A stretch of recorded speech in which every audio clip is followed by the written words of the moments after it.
En fait, on ne comprend pas Depardieu si on ne comprend pas que c'est d'abord et avant toute chose un homme de pouvoir. D'abord, il est comme une espèce de parrain du cinéma. Il a tous les droits. Et il a tourné avec les plus grandes actrices. Avec elles, il est charmant, intelligent, cultivé, fin, attentif. Très tôt, il est en roue libre avec celles qui n'ont pas de pouvoir, les figurantes, les habilleuses et maquilleuses, les précaires du cinéma. Et avec ces femmes-là, il peut être un agresseur. Les 24 et 25 mars, Gérard Depardieu sera jugé pour des accusations d'agression sexuelle sur le tournage du film Les Volets Verts. Je vois le cœur d'un homme de 75 ans. Remarquez, à 75 ans, on peut vivre longtemps. Sans femme, sans tabac, sans alcool, c'est ça? Ouais, surtout sans alcool. Ça va être la belle vie. La première plainte a été déposée le 23 février 2024 par la décoratrice du film. Elle raconte que Depardieu l'aurait attrapé violemment, puis lui aurait pétri la taille, le ventre, jusqu'à remonter vers ses seins. Une deuxième plainte a aussi été déposée par l'assistante réalisatrice du film. Elle explique que Depardieu lui aurait touché les fesses et la poitrine à plusieurs reprises. L'affaire actuellement qui est jugée, donc qui est liée au tournage des Volets Verts de Jean Becker, l'un des derniers films tournés par Gérard Depardieu, sont des faits liés à des gestes absolument déplacés. J'ai envie de rajouter, c'est un procès parmi d'autres. Vu le nombre d'affaires en cours, il va falloir s'habituer à le voir devant le juge très souvent. Parmi les autres affaires, il y a une affaire de viol présumé, la plaignante étant Charlotte Arnoult, la fille d'amis de Gérard Depardieu. Gérard Depardieu connaît Charlotte Arnoult depuis presque l'enfance. Il lui aurait promis un rôle dans un film. Finalement, il s'est défilé, ou du moins la promesse n'a pas été tenue. Elle a été chez Gérard Depardieu. Se sont déroulés des gestes qu'elle n'aurait pas souhaité. 20 autres femmes accusent l'acteur de violences sexuelles et sexistes. Avec Raphaël Baquet et Samuel Blumenfeld, nous allons revenir sur le parcours de Gérard Depardieu. On va explorer son ascension fulgurante, ses moments de gloire, et puis bien sûr comment il est passé du statut de star internationale à une figure controversée du cinéma français. On a retrouvé des quantités d'images où on le voit faire. Alors ça peut être aussi bien une main aux fesses, d'ailleurs femme comme homme il le fait. Une main aux fesses, je touche les seins, et puis ça peut aller plus loin. Ça peut être une main dans la culotte et une agression sexuelle, avec les mains essentiellement. Des blagues très grasses, obscènes, choquantes, pour effectivement choquer et faire rire, car jusque-là, ça faisait rire. En tout cas, une grande partie des équipes de tournage, pas évidemment les femmes qui l'agressaient, mais les autres souvent, qui fermaient les yeux au nom du caractère rabelaisien, comme on disait à l'époque de Depardieu. Il ressemble si peu aux autres acteurs. Les autres acteurs souvent restent dans leur loge, se mêlent peu à la plèbe des tournages, si je puis dire. C'est tout le contraire, Gérard Depardieu. Au contraire, il est avec tout le monde, il n'a pas de mépris pour les gens. Le problème, c'est qu'il n'a pas de limite non plus.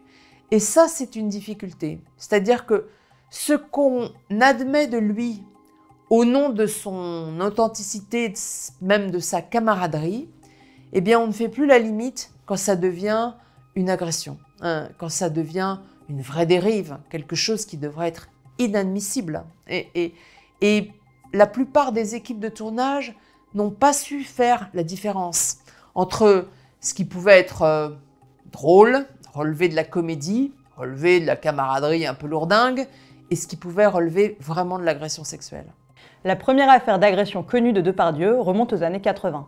Il est déjà un immense acteur et tourne dans le film Police de Maurice Pialat, où il partage l'affiche avec la jeune star de la boom, Sophie Marceau. L'actrice a 19 ans et va être la première à parler publiquement du comportement de Depardieu sur les plateaux de cinéma. Police, bouge pas. On va sortir gentiment. Je peux payer mon café. C'est ma tournée. À l'époque, Sophie Marceau est toute jeune. C'est la seule actrice célèbre qui ait osé dénoncer ces faits déjà à ce moment-là. Dès la sortie du film, elle va dire que le tournage a été infect. Pialat demandait à Gérard Depardieu de la gifler en vrai, et elle raconte qu'elle a été incroyablement malmenée, et que c'est tout à fait anormal. C'est quoi la salon de thé, là? Tu vas pas faire la morale en plus. Si. Non seulement la violence, mais aussi les attouchements, que Gérard Depardieu avait tenté sous les draps, puisqu'ils ont une scène où ils sont tous les deux dans un lit. Et quand Piala publiquement traite Sophie Marceau de conne, très peu de gens prennent sa défense. Et les médias eux-mêmes ne prennent pas la défense de Sophie Marceau. En fait, personne n'a parlé pendant des années parce que sur le seul nom de Gérard Depardieu pouvaient se monter des films. Si les équipes de tournage fermaient les yeux lorsqu'il mettait des mains aux fesses des femmes, elles fermaient aussi les yeux quand il était ivre-mort et qu'il fallait attendre qu'il dessoule pour commencer les scènes. Derrière ces excès, derrière ces dérives, derrière ces choses inadmissibles, il y avait aussi du génie. Et chez Depardieu, c'est ça, le génie à protéger le sale type, si je puis dire. Gérard Depardieu, en fait, incarne, à partir du milieu des années 80, un système à lui tout seul. L'industrie du cinéma français repose presque sur ses épaules.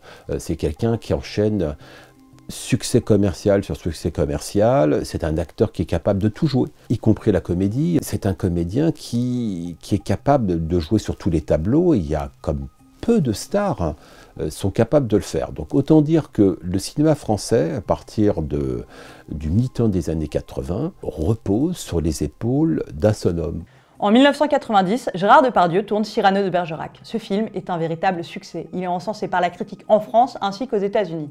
L'acteur est même pressenti pour remporter l'Oscar du meilleur acteur et entamer une grande carrière dans le cinéma américain. Mais, comme vous allez voir, tout ne va pas se passer comme prévu.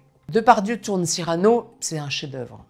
C'est magnifique et il est excellent. Il est probablement l'un des plus grands Cyrano. Cyrano a été joué par tous les plus grands acteurs français et Depardieu, franchement, ne départ pas. Bon, je vais sur la scène en guise de buffet découper cette mortadelle d'Italie. Le film a un succès mondial.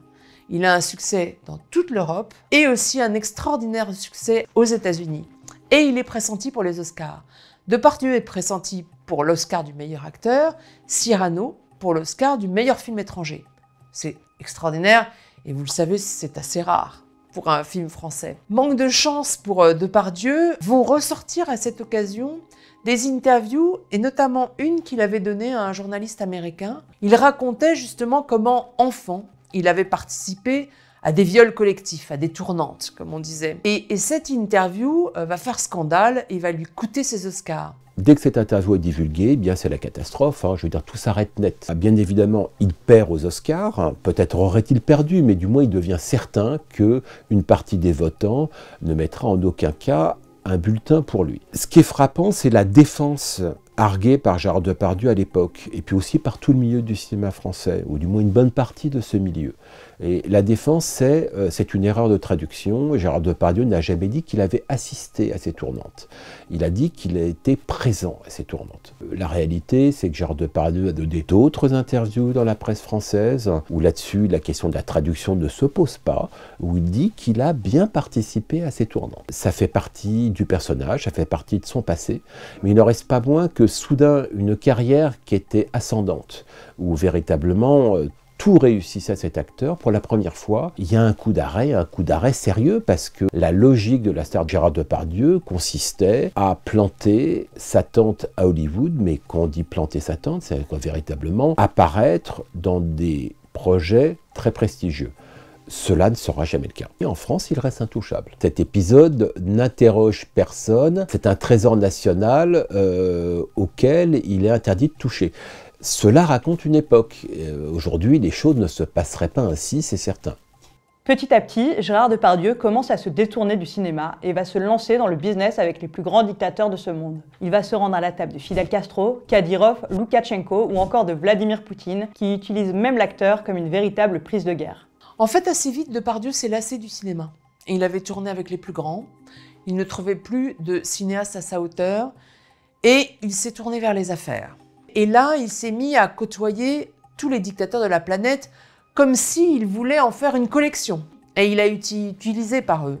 Poutine, évidemment, l'a utilisé pour humilier la France. Quand il a offert ce passeport à Gérard Depardieu, que Gérard Depardieu brandissait, il l'a fait tourner des publicités où le slogan c'était « Fier d'être russe ». Уже на пути Россию на Красной площади Kostos, Karzos bit Ruskim. Il lui a fait tourner aussi des spots électoraux, hein, et plusieurs tyrans l'ont utilisé politiquement. Car bien sûr que c'était effectivement une prise de guerre, une espèce de symbole de l'Occident et du cinéma français dans ce qu'il a de plus recherché, qui tout d'un coup passait de l'autre côté, passait du côté de la tyrannie. Depuis 2018, Gérard Depardieu est au centre de plusieurs mises en examen, plaintes et enquêtes judiciaires. L'acteur, autrefois adulé, se retrouve sous les projecteurs, mais cette fois pour des raisons bien moins glorieuses. Et c'est là que Complément d'enquête entre en jeu. Le 7 décembre 2023, l'émission diffuse un portrait de Gérard Depardieu. À ce moment-là, il est accusé par 13 femmes dans une enquête de Mediapart. France 2 dévoile des images inédites de l'acteur lors d'un voyage en Corée du Nord en septembre 2018. On voit très bien que lors de ce déplacement en Corée du Nord où Yann Moix filme Gérard Depardieu avec l'idée de faire un film sur Depardieu en Corée du Nord, ce qui est déjà une idée assez particulière car la Corée du Nord est quand même la dictature la plus fermée qui soit au monde. Mais c'est vrai que là, on voit un Depardieu obscène qui multiplie les propos graveleux à l'égard de l'interprète, à l'égard de tous les Coréens qui sont autour de lui. Il se moque, il multiplie les gestes et les grognements obscènes, et jusqu'à faire ces allusions ignobles sur une petite fille qui fait du cheval. Donc là, tout d'un coup, on voit ce qu'il ose, et qui jusqu'ici ne gênait personne. Sauf que tout d'un coup, ces images ont été vues par le même public que celui qu'il avait admiré. Celui qu'il avait aimé dans Cyrano ou dans La femme d'à côté, l'a tout d'un coup détesté dans ce très mauvais rôle qu'il jouait manifestement en Corée du Nord. Ce documentaire a révélé une facette sombre de l'acteur, en totale opposition avec son image de star intouchable. Ces révélations marquent un véritable tournant dans la carrière de Depardieu, qui n'a pas tourné de film depuis la parution de cette enquête. Depuis 2023, je veux dire, un retour de Gérard Depardieu devant les caméras m'apparaît clairement impossible. En 2023, il avait plusieurs projets, enfin un en particulier qui était assez avancé. Plus aucun diffuseur ne souhaite s'engager dans un film de Gérard Depardieu. Probablement que Gérard Depardieu ne tournera plus. En tout cas, on voit mal un diffuseur français ou un producteur français le faire tourner. D'abord, il y a des plaintes qui ont été déposées contre lui, donc on verra ce que la justice en dira. L'abondance de témoignages, évidemment, a fait basculer sa réputation. Et on a pu voir de façon plus juste, peut-être, ce qu'était Gérard Depardieu et ce qu'il était devenu. Et on voit bien que lorsque ces dérives et ces agressions ont été connues du public, ça a suscité un émoi qu'aucun autre acteur n'aurait suscité. Je pense que là, on a vraiment l'histoire d'un monstre de cinéma. Alors, on a beaucoup dit monstre sacré, mais à vrai dire, le terme lui va assez bien. Il a été sacré parce qu'il a été le plus grand. Mais il était aussi monstre. C'est deux aspects de sa personnalité qui sont intéressants, qui racontent ce qu'est aussi le milieu de notre cinéma, qui accepte beaucoup de choses à condition que le pouvoir d'une star soit là, hein, et qui excuse parfois beaucoup de choses grâce au talent, des comportements qui pourtant ne sont pas plus admissibles pour autant. Merci d'avoir regardé cette vidéo. Si elle vous a plu, n'hésitez pas à liker, commenter et surtout à vous abonner à Réel Média.